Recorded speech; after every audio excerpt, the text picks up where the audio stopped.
Langit Shanghai malam itu terasa lebih berat dari biasanya, seolah-olah seluruh beban sejarah kota raksasa ini menekan dada setiap orang yang berlalu lalang di jalanan yang tak pernah tidur.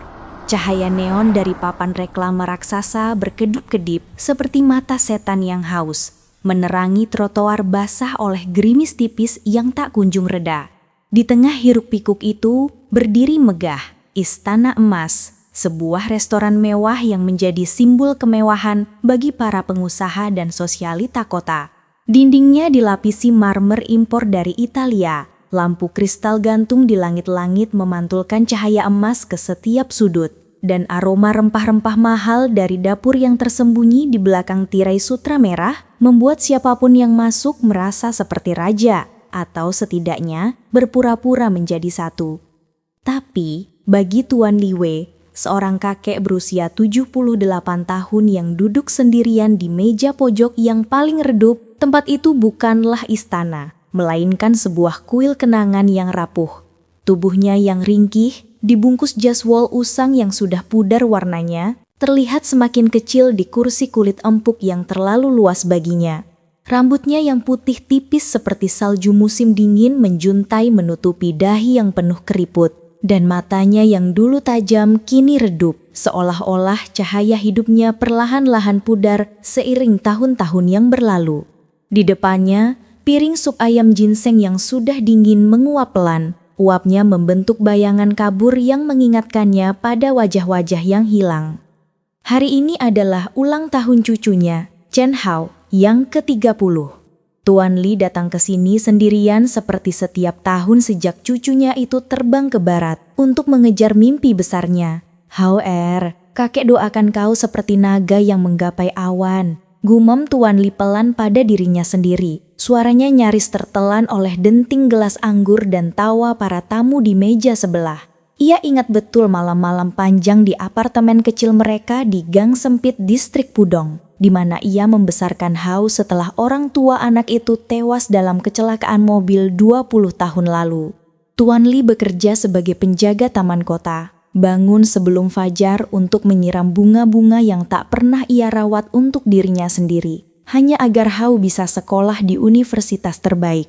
Kau harus sukses nakku, jangan seperti kakek yang terikat di tanah ini selamanya, katanya dulu, sambil menyodorkan mangkuk bubur sederhana yang ia masak dengan tangan kasar penuh kapalan. Malam ini, Tuan Li ingin merayakannya dengan istimewa. Ia menabung selama berbulan-bulan dari pensiunnya yang pas-pasan, membeli sup ginseng yang konon bisa memperpanjang umur, sebuah harapan sia-sia untuk dirinya yang sudah lelah. Ia bahkan membawa foto kecil Hao di dompetnya. Foto saat anak itu lulus SMA dengan nilai sempurna, senyumnya lebar seperti matahari pagi. Tapi, saat pelayan mendekat dengan senyum profesional yang dingin, Tuan, total tagihannya 1.500 yuan, bayar tunai atau kartu?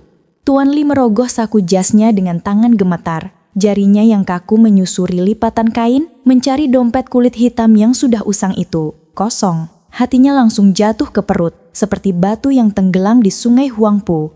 Aku lupa bawa dompetku, katanya pelan. Suaranya parau karena malu yang mendadak. Wajahnya memucat, keriput di dahinya semakin dalam. Tolong besok pagi aku balik lagi. Aku janji, ini ulang tahun cucuku. Dia di Amerika sana. Aku cuma ingin merayakannya sedikit. Matanya memohon pada pelayan muda itu, yang hanya mengangguk canggung dan bergegas memanggil manajer.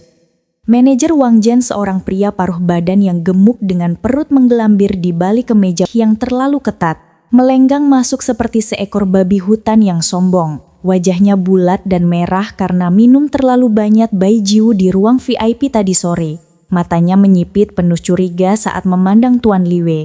Wang adalah tipe orang yang naik jabatan karena lidahnya yang licin dan tangannya yang rakus. Ia pernah menjadi pelayan biasa, tapi kini ia menguasai istana emas dengan aturan besi, memastikan setiap tamu membayar mahal untuk ilusi kemewahan itu. Apa ini? Lupa bayar? Kau pikir ini pasar malam di pedesaan, di mana orang bisa hutang seenaknya? Suaranya menggelegar menarik perhatian para tamu di meja sebelah.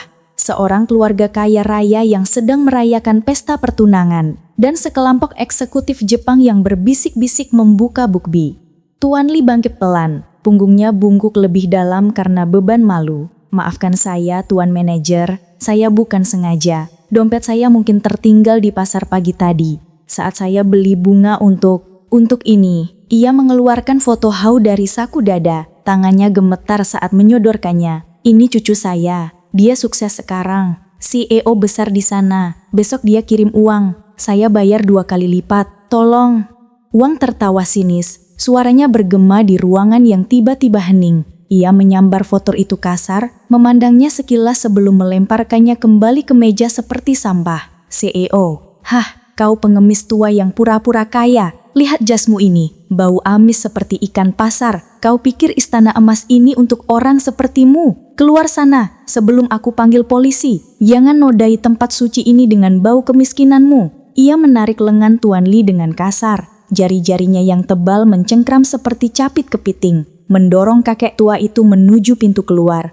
Para pelayan berdiri kaku di belakang. Beberapa menunduk malu, tapi tak ada yang berani bicara. Tamu-tamu lain menoleh, beberapa terkekeh pelan di balik serbet mereka. Lihat tuan tua miskin itu, pasti pura-pura pesta. Sementara yang lain berpura-pura sibuk dengan ponsel mereka merekam diam-diam untuk diunggah ke Weibo nanti.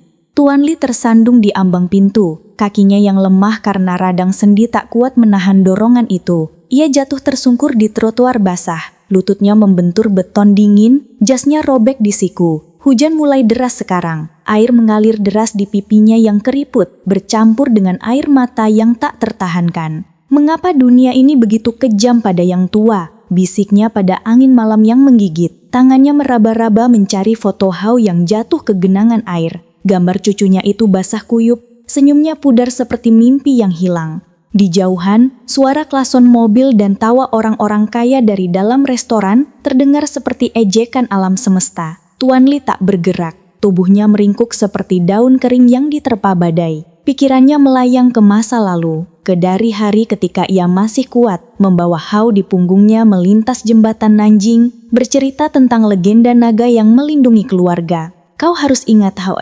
kehormatan adalah harta terbesar kita. Jangan pernah biarkan dunia merendahkanmu. Ironis, kini dialah yang direndahkan, sendirian di pinggir jalan yang tak peduli. Malam itu, di bawah langit Shanghai yang tak berbintang, hati Tuan Li retak lebih dalam. Tapi di balik retakan itu, ada benih harapan kecil yang bahkan ia sendiri tak sadari. Sebuah kebaikan yang akan datang seperti pagi yang tak terhindarkan. Gerimis Shanghai turun deras, menyapu trotoar seperti air mata langit yang tak terbendung. Di dalam istana emas, derta tamu kaya berlanjut seolah tak ada insiden. Gelas sampahnya berdering, tawa bergema seperti lonceng palsu, aroma lobster mengepul dari dapur. Tapi di balik pintu dapur yang setelah terbuka, hati Lala Chen terasa ditusuk pisau tumpul. Pelayan berusia 25 tahun itu, dengan rambut hitam panjang diikat sederhana dan mata almond yang menyimpan rahasia kebaikan, berdiri kaku. Nampan kosong di tangannya terasa berat, celemek putihnya kusut setelah shift malam yang melelahkan dari pagi hingga tengah malam. Lala bukan pelayan biasa. Ia lahir di desa kecil provinsi Jiangsu, di mana sawah padi membentang hijau dan angin membawa aroma tanah basah. Dibesarkan oleh ibu seorang janda yang menjahit pakaian tetangga demi membiayai mimpinya, Lala sering mendengar nasihat itu. Lala, kau seperti bunga teratai di lumpur, kotor tapi tetap indah. Jangan menyerah pada kota ini. Ibunya menyodorkan pensil tumpul agar ia menggambar gaun impian di kertas bekas.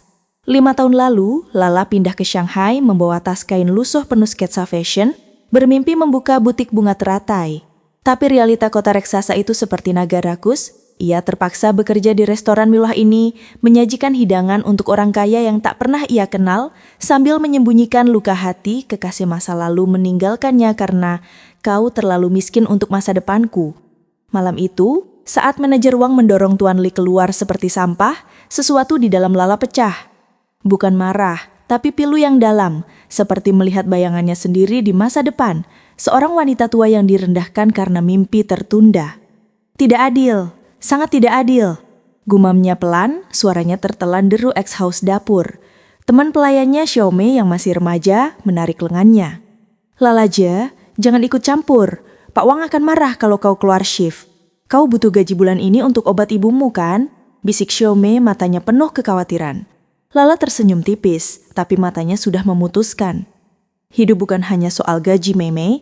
Kalau kita tak punya hati, apa bedanya kita dengan monster di cerita hantu? Tanpa menunggu jawaban, ia melepas celemek dengan cepat, menyembunyikannya di rak piring dan menyelinap keluar melalui pintu belakang, sebuah gang sempit yang berbau sampah dan minyak goreng, tapi setidaknya aman dari mata tajam Wang. Udara malam menyambut dengan dingin yang menusuk, hujan membasahi seragam hitam tipisnya hingga menempel di kulit. Lala berlari kecil, sepatu flatnya yang seda aus mencipratkan air ke roknya. Matanya menyapu sekitar mencari sosok kakek itu. "Kakek, di mana?" Panggilnya pelan, suaranya terbawa angin. Akhirnya ia melihatnya.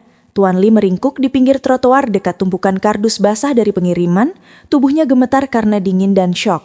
Foto cucunya tergeletak di genangan air, tinta pudar membuat wajah Chen Hao seperti hantu yang menangis.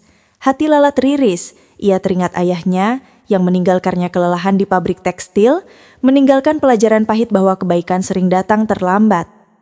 "Kakek, maafkan saya terlambat, biar saya bantu," kata Lala lembut, suaranya seperti hembusan angin musim semi yang hangat di tengah badai.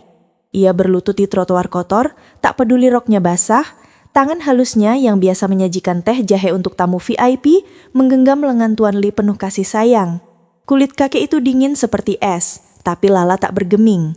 Ia mengangkatnya pelan, satu tangan di pinggang, yang lain di bahu, seperti putri yang membangunkan pangerin dari tidur panjang. Tuan Li membuka mata pelan, terkejut melihat wajah gadis itu diterangi cahaya lampu kuning samar-samar. "Anak, kau tak perlu repot untuk orang tua seperti aku. Pergilah, hujan deras begini." Gumamnya, suaranya parau karena tangis yang tertahan, matanya yang redup memandang Lala seperti melihat malaikat yang salah alamat. Lala tersenyum. Senyumnya yang selalu membuat tamu memesan lebih banyak, bukan karena paksaan tapi kehangatan alaminya, kini terasa lebih tulus. "Tak ada repot untuk kebaikan, kakek. Saya Lala, pelayan di sana. Saya lihat semuanya. Maafkan restoran yang kejam pada orang seperti Anda. Mari saya antar pulang. Tapi dulu, izinkan saya traktir teh hangat ya, biar badan hangat dulu." Tanpa menunggu penolakan, ia membantunya berdiri, membersihkan debu dan air hujan dari jas Tuan Li dengan sapu tangan katun kecil dari sakunya, sapu tangan buatan ibunya dengan bordir bunga teratai di sudutnya. Mereka berjalan pelan menyusuri jalan Nanjing yang ramai. Lala menjadi tongkat hidup bagi langkah goyahnya, menghindari genangan air dan kerumunan pejalan kaki yang tak acuh. Tak jauh dari sana, di ujung gang yang lebih tenang, berdiri warung mie kecil bernama Rumah Teh Tua. Sebuah oase di tengah hiruk pikuk kota, dengan bangku kayu reot dan lentera merah yang bergoyang ditiup angin. Aroma bawang putih dan kaldu ayam mengepul dari panci besar di depan pemiliknya, nenek berusia 70 tahunan bernama Aunty Zhang. Warung itu adalah perlindungan bagi pekerja malam dari hujan, di mana cerita pilu dibagikan seperti secangkir teh panas. Lala membawa Tuan Li ke sana, memesan 2 mangkuk mie goreng panas dengan telur rebus dan irisan daun bawang segar. Makanan sederhana yang bisa menghangatkan jiwa lebih dari sup mahal. "Duduklah dulu kakek, ini mie spesial Aunty Zhang, konon bisa obati hati yang sakit," katanya sambil menyodorkan mangkuk itu, uapnya naik membentuk awan kecil yang menari di udara dingin. Tuan Li menerimanya dengan ragu, tapi saat mie panas menyentuh bibirnya, air matanya kembali mengalir, bukan karena pedas tapi karena kebaikan tak terduga. "Anakku, kau seperti putri dari dongeng. Mengapa kau repot untuk orang asing seperti aku? Aku hanya kakek tua yang lupa dompet," katanya suaranya pecah saat memandang Lala yang duduk di depannya, rambutnya basah menempel di pipi. Lala menggeleng pelan, matanya berbinar di bawah cahaya lentera. "Bukan asing kakek, saya lihat foto cucu Anda tadi. Dia tampan sekali, pasti orang baik seperti kakek. Ceritakan tentang dia dong, saya suka dengar cerita keluarga, membuat malam ini tak terlalu dingin." Dan begitulah, di bangku kayu yang berderit itu, Tuan Li mulai bercerita. Suaranya pelan seperti hembusan angin di sawah Jiangsu, tentang Chen Hao yang dulu bocah kurus suka menangis kalau hujan deras, tapi kini menjadi naga perak yang menguasai dunia teknologi di New York. "Dia pergi 5 tahun lalu, bilang harus sukses untuk balas budi pada kakek. Tapi aku takut ia lupa akarnya. Lupa bagaimana kita makan bubur encer di musim dingin, lupa cerita tentang kesatria naga yang lindungi keluarga." Lala mendengar dengan mata tak berkedip, tangannya sesekali menyeka air hujan dari lengan Tuan Li. Cerita tentang Hao mengingatkannya pada ayahnya, pria sederhana yang mengorbankan segalanya untuk mimpinya, dan tanpa sadar ia mulai berbagi juga. "Saya juga punya mimpi kakek, Ingin jadi desainer, buat gaun indah yang bikin wanita merasa seperti ratu, bukan pelayan. Tapi kota ini seperti monster yang telan mimpi kecil. Ia mengeluarkan buku sketsa kecil dari tas basahnya, menunjukkan gambar gaun sutra merah dengan motif teratai. Sketsa yang ia buat di istirahat malam, penuh harapan rapuh. Aunty Zhang yang mendengar dari balik kaunter menyodorkan 2 cangkir teh jahe panas tanpa diminta. "Minumlah, malam seperti ini butuh cerita untuk menghangatkan darah," katanya dengan suara serak api penuh hikmah. Saat jam dinding warung menunjukkan tengah malam, Tuan Lee merasa tubuhnya lebih ringan, hatinya seperti dibalut sutra hangat. "Terima kasih Lala, kau ingatkan aku kebaikan masih ada di dunia ini, seperti bintang di balik awan hitam." Lala menggeleng pelan, matanya berbinar di bawah cahaya lentera. Ia menganah Tuan Lee pulang ke apartemen tuanya di distrik tua, di mana dinding bata merah penuh lumut dan tangga kayu berderit seperti lagu lama. Lala menunggu hingga pintu tertutup, baru berbalik menghadapi hujan yang mulai reda, langit perlahan cerah. Malam itu, benih kebaikan telah ditanam, sebuah ikatan tak terlihat antara kakek pilu dan gadis gigih. Tak ada yang tahu benih itu akan tumbuh menjadi pohon besar yang menaungi cinta tak terduga.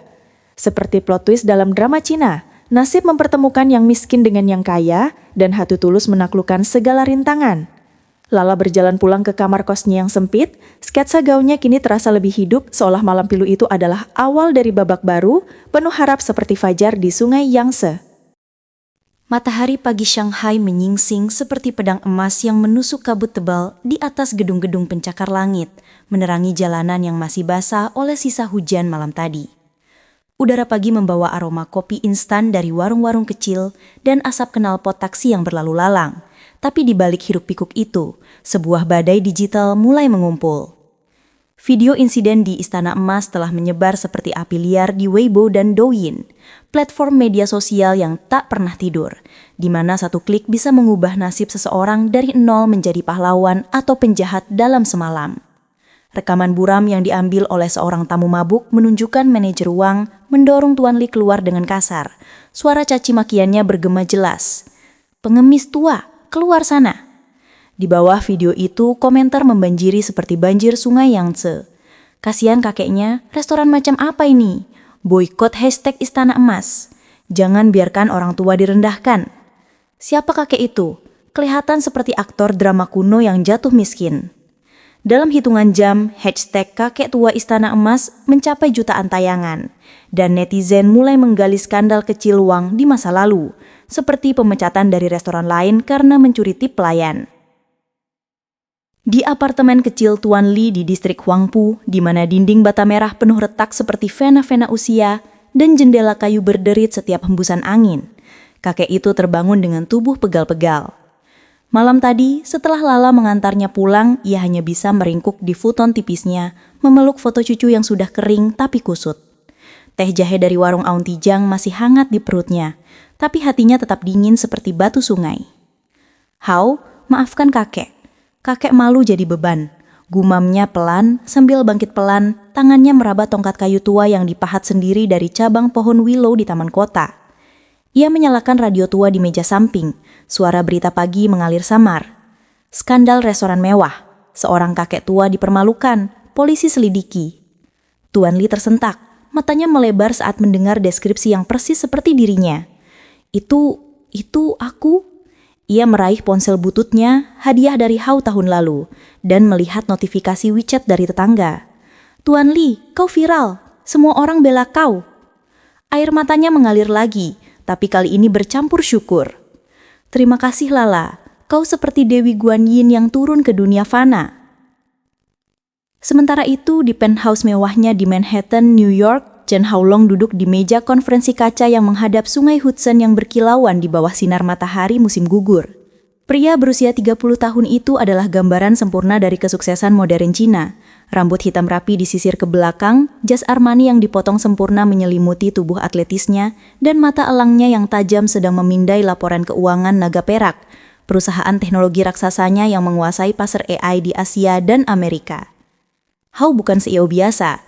Ia adalah putra harapan generasi pasca revolusi, dibesarkan oleh Tuan Lee di tengah kemiskinan era 90-an, belajar coding di perpustakaan umum sambil makan roti kering. Sukses bukan untuk diri sendiri, Hao, itu untuk balas budi pada yang membesarkanmu. kata Tuan Li dulu saat Hao berjanji akan membangun kerajaan yang melindungi keluarga.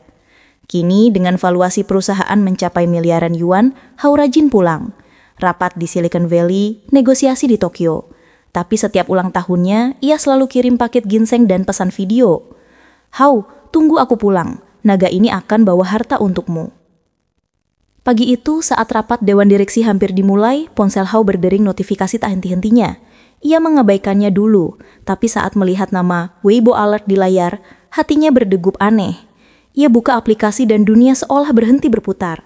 Video itu, kakeknya, Tuan Li, tersungkur di trotoar.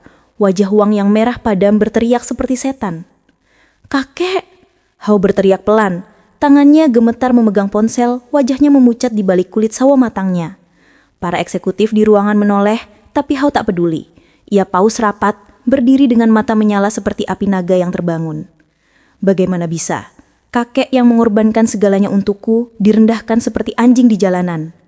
Ia scroll komentar, membaca doa-doa netizen untuk Tuan Li, tapi amarahnya membara seperti bom waktu. Restoran sialan itu, mereka akan bayar mahal. Tanpa ragu ia hubungi asisten pribadinya Lisa, seorang wanita Amerika keturunan Cina yang setia seperti saudara. Pesan jet pribadi ke Shanghai sekarang, dan selidiki Istana Emas, sahamnya, pemiliknya, segalanya. Aku mau hancurin mereka sebelum matahari terbenam besok pagi. Penerbangan 14 jam terasa seperti siksaan abadi bagi Hao. Di kursi kulit jet Gulfstream-nya, ia tak tidur. Malah ia putar ulang video itu berulang kali, setiap detail menusuk hatinya seperti jarum akupuntur yang salah sasaran. Ia ingat malam-malam di Shanghai dulu, saat Tuan Li jual darahnya untuk biaya sekolah Hao.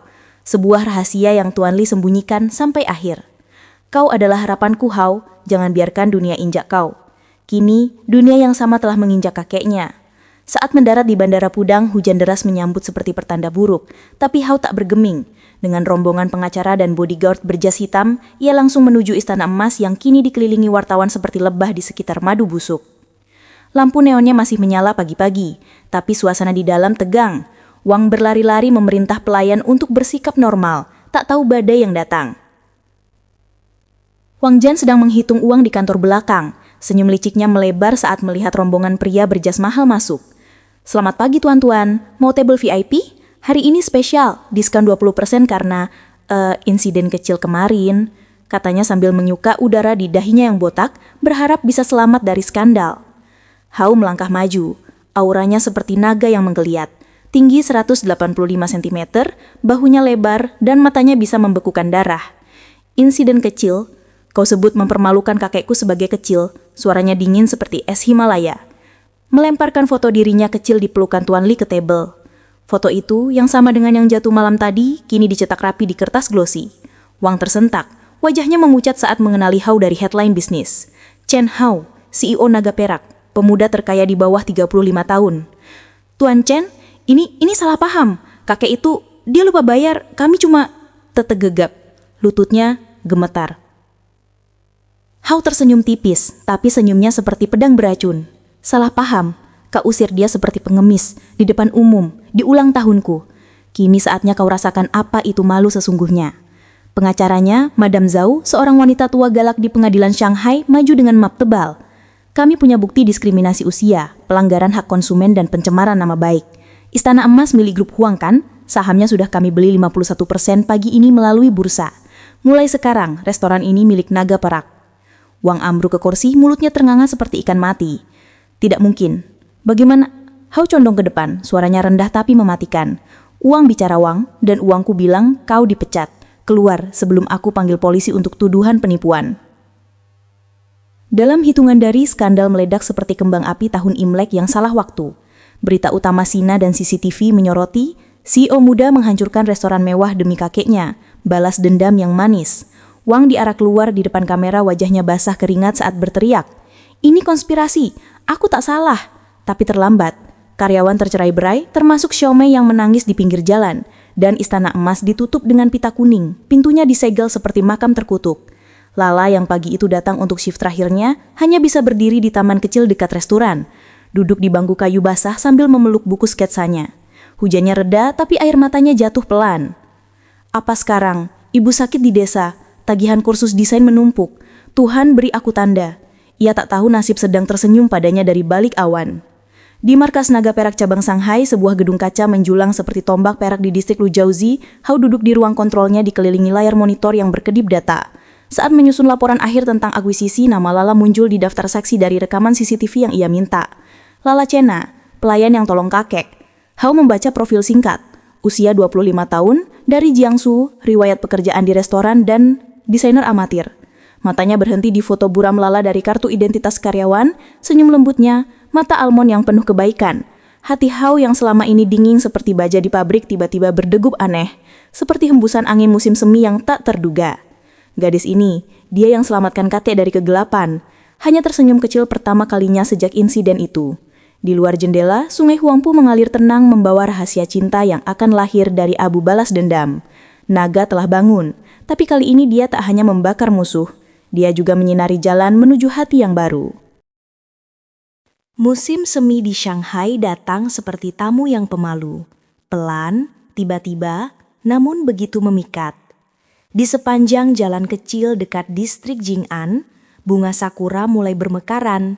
Kelopaknya jatuh mengikuti angin lembut yang menyapu kota. Di tengah suasana itu, sebuah kafe kecil bernama Daun Teh Hijau berdiri sederhana namun hangat. Menjadi tempat pelarian bagi orang-orang yang ingin meredakan penat dari hiruk-pikuk kota. Di sanalah Lala bekerja paruh waktu setelah restoran Istana Emas ditutup. Pagi itu ia memakai celemek hijau, rambutnya diikat sederhana, wajahnya tampak lelah namun tetap menyisakan ketenangan yang lembut. Langkahnya cepat, pembawaannya profesional, namun di balik semua itu ia menahan kecemasan. Ia belum menemukan pekerjaan tetap di bidang desain yang menjadi mimpinya. Di luar kafe, sebuah mobil hitam mewah berhenti.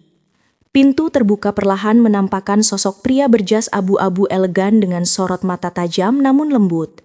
Chen Hao. Ia masuk ke kafe tanpa banyak menarik perhatian, kecuali bagi pelanggan yang sempat melirik kilau jam tangannya yang mahal. Namun Chen Hao tidak memedulikan semua itu. Matanya langsung menangkap sosok Lala yang sedang menyajikan minuman untuk seorang nenek. Ia mengenal gadis itu hanya dari laporan investigasi dan cuplikan CCTV. Namun saat melihatnya secara langsung, hatinya seperti ditarik oleh magnet halus. Ada sesuatu dalam sikap lembut Lala. Sesuatu yang mengingatkan pada kehangatan rumah yang sudah lama ia lupa rasakan. Setelah Lala selesai melayani pelanggan, Chen Hao duduk di meja dekat jendela. Ia membuka laptopnya, meski fokusnya tak pernah benar-benar sampai pada layar. "Permisi, Anda ingin memesan apa?" Suara Lala terdengar sopan namun ramah. Chen Hao menutup laptopnya dan tersenyum kecil. "Sebelum pesan, saya ingin mengucapkan terima kasih," ujarnya pelan. Lala memiringkan kepala, bingung. "Terima kasih?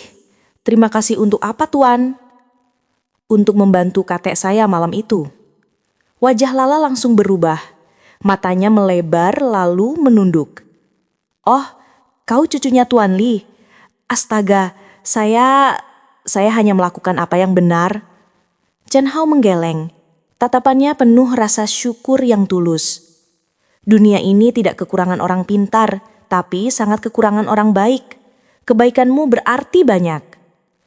Kata-kata itu membuat pipi Lala memerah tanpa ia sadari. Pertemuan yang menyentuh luka-luka lama. Sejak hari itu, Chen Hao sering kebetulan mampir. Kadang pagi, kadang malam. Kadang ia duduk berjam-jam bekerja di kafe itu. Kadang ia hanya membeli teh tanpa meneguknya. Lala awalnya curiga, merasa heran mengapa pria setinggi itu mau repot-repot mampir ke kafe kecil seperti ini. Namun makin sering mereka berbicara, makin jelas alasan itu. Chen Hao sebenarnya kesepian. Hidupnya dikelilingi rapat. Laporan saham, rapat direksi, dan status sebagai CEO muda tak membuatnya merasa berarti. Ia tumbuh tanpa orang tua dan satu-satunya keluarganya, Tuan Li, tinggal sendiri di apartemen tua. Karena itu melihat ada seseorang yang memperlakukan kakeknya dengan kasih sayang, menyentuh bagian terdalam dari hatinya. Suatu sore, Chen Hao membawa sebuah buku desain dari Paris dan meletakkannya di meja. Aku menemukan ini. Kamu pasti suka? Lala terpaku. Buku itu mahal, bahkan untuk seseorang yang bergaji 2 kali lipat dari dirinya. Tuan Chen Hao, ini terlalu berlebihan. Saya tidak bisa menerimanya. Chen Hao mendorong buku itu perlahan ke arahnya. Ini bukan hadiah. Ini penghargaan atas impianmu. Lala menatapnya dengan mata yang bergetar. Impian kadang terasa terlalu jauh. Hidup di kota besar seperti Shanghai kadang membuatku merasa mengejar angin. Chen Hao terdiam, lalu berkata, "Orang seperti kamu tidak seharusnya berhenti mengejar mimpi. Kau punya sesuatu yang dunia butuhkan." Lala menggigit bibir berusaha menahan air mata. Sudah lama tidak ada yang percaya padanya. Pertumbuhan cinta yang tak terencana. Hari-hari berlalu dan percakapan mereka semakin dalam. Suatu malam setelah kafe tutup, hujan rintik turun membasahi kota. Chen Hao menawarkan untuk mengantar Lala pulang. Dalam perjalanan, mereka melewati Ban, jalur tepi sungai yang terkenal dengan pemandangan gedung-gedung klasik seolah emas di bawah lampu malam. Angin berhembus lembut mengibaskan rambut Lala. Chen Hao mengintip gadis itu dari samping, ada ketenangan yang membuat hatinya berdebar tanpa alasan. "Lala?" Panggilnya pelan. Lala menoleh. "Ya?" "Kau terlihat selalu kuat. Tapi, apa ada yang kau sembunyikan?" Pertanyaan itu seperti membuka pagar yang selama ini ia tutup rapat. "Aku takut," jawabnya lirih. "Takut ketika semua ini hanya sementara. Ketika aku harus berjuang sendirian lagi." "Kau tidak perlu menghadapi semuanya sendirian lagi," kata Chen Hao suaranya kokoh. "Tidak selama aku ada." Perkataan itu membuat Lala mematung. Terlalu cepat, terlalu indah, terlalu mustahil. "Tuan Chen Hao, dunia kita berbeda. Kau CEO besar, aku hanya pelayan. Aku tak ingin kau dipandang rendah karena dekat denganku." Chen Hao tersenyum tipis. "Dunia selalu punya pendapat, tapi hatiku cuma punya satu pilihan." Ia meraih tangan Lala, sentuhannya lembut, hati-hati, seolah meminta izin agar ia diizinkan masuk ke dalam hidup gadis itu. Lala menunduk, suaranya bergetar. "Kalau kau bersikeras dekat denganku, kau akan terluka." "Aku lebih takut menghilangkanmu," balas Chen Hao. Di bawah cahaya lampu ban yang temarum, bunga sakura yang tertiup angin dan riak sungai Huangpu yang memantulkan warna kota, cinta mereka tumbuh seperti bunga musim semi yang datang terlambat. Tidak sempurna, tidak terencana, tapi begitu indah. Namun dunia tak pernah membiarkan kebahagiaan berjalan damai. Ketika media mulai mencium kedekatan Chen Hao dengan segadis sederhana, rumor mulai beredar. Putri abu-abu menggenggam hati si naga perak? Pelayan kafe menjerat CEO muda? Benarkah Chen Hao mencintai gadis rendahan? Judul-judul itu memenuhi internet. Dan Lala yang setiap hari sudah cukup berjuang untuk hidup, kini harus menelan hinaan dari dunia yang bahkan tak mengenalnya. Malam itu, di kamar kosnya yang sempit, ia menangis sesegukan. Saat Chen Hao datang membujuknya, Lala menutup wajahnya dengan kedua tangan. Aku tidak pantas untukmu.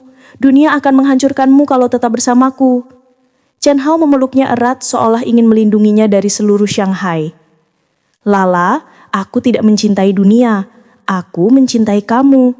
Dan cinta tidak bisa ditakar oleh harta atau status." Lala menggigil dalam pelukannya. "Tapi aku takut." "Aku akan berada di sisimu," ujar Chen Hao, sampai ketakutan itu menghilang. Di antara air mata dan pelukan itu, keduanya tahu bahwa mereka tak lagi berdiri sebagai dua dunia berbeda, melainkan dua hati yang memilih untuk berjuang bersama. Musim gugur tiba membawa kehangatan yang berbeda. Udara Shanghai yang biasanya padat dan tergesa, kini terasa lebih lembut, seperti memberikan waktu kepada siapapun untuk bernapas lebih dalam. Daun mapel berguguran, mewarnai jalanan dengan merah menyala, seperti serpihan cinta yang menari di udara. Di pinggir Danau Taihu, sebuah villa mewah berdiri anggun dengan gaya arsitektur klasik Eropa. Bangunan itu milik keluarga Chen, namun sudah lama tidak digunakan. Chen Hao memutuskan untuk membuka kembali villa itu sebagai tempat pernikahannya, sebuah simbol bahwa ia tidak hanya menatap masa depan, tetapi juga menghormati masa lalu keluarga. Hari itu, matahari tenggelam perlahan, memancarkan cahaya keemasan yang memantul di permukaan danau, seolah seluruh alam semesta turut merestui hari istimewa itu. Di sebuah ruangan besar bercermin emas, Lala berdiri di depan cermin sambil memegang gaun yang ia desain dan jahit sendiri. Gaun putih itu memiliki detail bunga sakura di bagian pinggang, dengan kain jatuh mengalir seperti air, melambangkan perjalanan hidupnya yang penuh lika-liku. Tangan Lala bergetar. Ia menatap dirinya sendiri, setengah tidak percaya bahwa ia, gadis desa yang dulu bekerja sambil menangis kelelahan, kini berdiri sebagai calon istri seorang CEO besar yang mencintainya dengan sepenuh hati. Seorang prias mendekat, memperbaiki riasan tipis di wajah Lala. "Kamu cantik sekali, Nona," katanya dengan tulus. Lala tersenyum gugup. "Terima kasih, tapi jujur saya takut." "Tentang apa?" tanya sang prias. "Takut ini cuma mimpi, takut semua ini tidak nyata." Prias itu berhenti sejenak, menatap mata Lala lewat pantulan cermin. "Tidak semua orang mendapatkan cinta yang lahir dari kebaikan. Kau beruntung dan pantas untuk kebahagiaan ini." Lala menunduk, air mata turun perlahan. "Semoga aku pantas." Di halaman villa, kursi-kursi putih tersusun rapi, dipenuhi bunga lili, mawar putih, dan sakura tiruan yang jatuh perlahan berkat mesin angin kecil. Para tamu keluarga dekat duduk dengan senyum penuh harapan. Di tengah taman, Chen Hao berdiri mengenakan jas hitam dengan potongan elegan. Senyumnya tenang tetapi jemarinya tidak bisa berhenti bergerak gelisah. Pengacaranya menggoda sambil menepuk punggungnya. "Jarang sekali saya melihat Tuan Chen gugup." Chen Hao menghela nafas. "Hari ini bukan soal bisnis. Ini soal hati." Ia menatap kursi roda di barisan depan. Di sana duduk Tuan Li, kakeknya, mengenakan jas sederhana warna krim. Raut wajah kakek itu bahagia, tapi matanya terus mencari-cari sosok Lala. "Kakek siap?" Chen Hao mendekat. Tuan Li mengangguk pelan. "Kau membuatku bangga, Hao. Kau memilih dengan hati, bukan dunia." Chen Hao berlutut di depan kakeknya, memegang tangannya erat. "Kakek yang mengajariku itu." Senyum Tuan Li mengembang, keriputnya semakin terlihat, namun justru memancarkan kebijaksanaan yang dalam. Musik gesekan violin mengalun lembut. Semua mata tertuju ke pintu besar villa yang mulai terbuka perlahan. Lala muncul. Gaunnya berkilau terkena cahaya lampu taman. Rambutnya disanggun elegan dengan beberapa helai dibiarkan jatuh, memberi kesan natural yang mempesona. Wajahnya berseri meski jelas matanya berair menahan haru.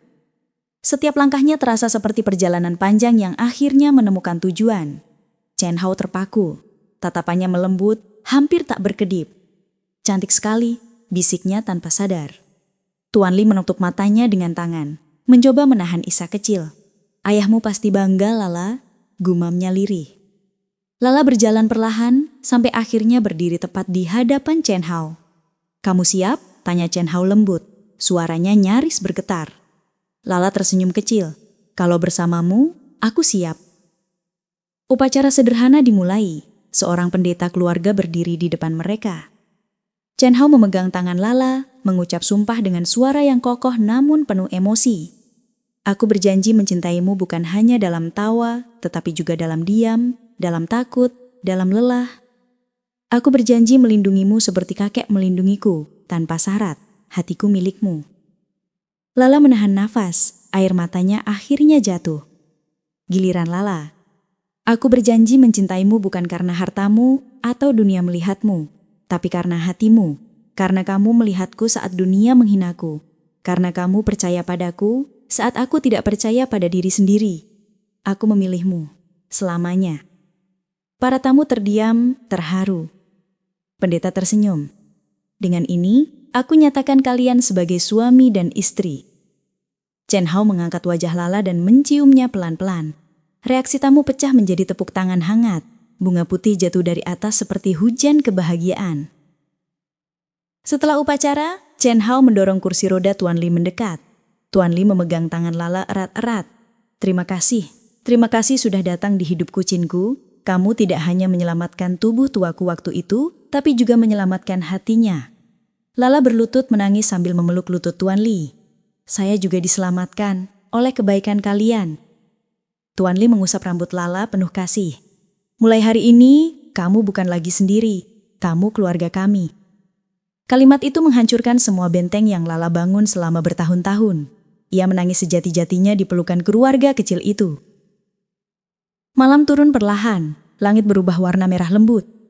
Fenomena yang jarang, seolah alam pun merayakan cinta mereka. Lampu-lampu taman menyala, musik lembut terdengar dan pasangan pengantin baru itu mulai menari. Chen Hao memegang pinggang Lala, sementara Lala menyadarkan kepala di bahunya. Terima kasih sudah percaya padaku, bisik Chen Hao. Terima kasih sudah memilihku, balas Lala. Mereka menari dalam diam, seakan waktu berhenti demi mereka. Suara riak danau menyatu dengan tawa para tamu, membentuk melodi yang tak akan pernah dilupakan. Tidak ada lagi rasa takut, tidak ada lagi kesepian. Hanya cinta yang lahir dari kebaikan kecil, tumbuh dalam luka dan kini mekar seperti bunga yang terlambat di musim pemi. Dan seperti sungai Yangtze yang terus mengalir tanpa henti, begitu pula cinta mereka, abadi, kuat, dan tak pernah padam.